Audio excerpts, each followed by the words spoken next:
જય માતાજી દોસ્તો। તો મિત્રો આપણે હાલ તો ગયા હતા ખીમાણા, પણ ખીમાણાથી ઇમરજન્સી આવવું પડશે ભીલડી, કેમ કે આપણા ખાસ મિત્ર એવા મોઢેરાથી સિદ્ધરાજનો ફોન આવ્યો હતો, તેને બાઇક લાવવાનું હતું પલ્સર, એટલે તેનો ઇમરજન્સી કોલ આવ્યો હતો, એટલે આપણે નીકળવું પડશે ને કે આપણે ઘરેથી જ બ્લોગ બનાવવાનું ચાલુ કરત, પણ એવું કોઈ નક્કી નહોતું કે આજે બાઇક લાવવાનું છે। અને આપણે મામાના ઘરે ગયા હતા, એટલે હવે એનું બાઇક લાવવું છે ને એનો કોલ આવ્યો છે, એટલે આપણે જવું તો પડશે જ। એટલે આપણે રસ્તામાંથી બ્લોગ બનાવવાનું ચાલુ કરી દીધું છે। એટલે હાલ આપણે શિમાણાથી નીકળી ગયા છે ભીલડી, અને ભીલડી જઈને આપણે બાઇકના શોરૂમમાં જઈશું અને બાઇક લાવશું। તો ભાઈઓ આપણે 10-15 મિનિટ લેટ પડી ગયા છે, કેમ કે શિમાણાથી ભીલડી આવતા થોડી વાર તો લાગે, 10-15 મિનિટ, એટલે પણ હવે આવી ગયા છો। આપણે ઓલરેડી ચા પણ મંગાવી દીધી છે આપણા માટે, અને તેમના મોટા ભાઈ ચા પણ કાઢે છે।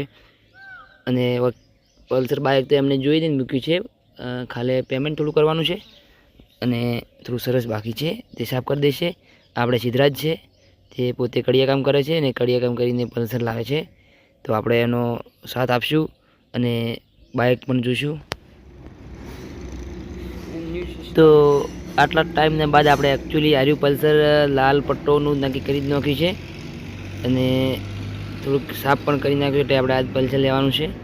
તો ન્યૂ સિસ્ટમવાળું છે, બ્લૂટૂથ સિસ્ટમ છે, અને 1,08,000 કેશ કિંમત પણ છે એની, અને આપણે બહાર પણ લાવી દીધું છે। આપણે આજ લઈ જવાનું છે, એટલે જોઈ લઈએ આપણે પહેલાં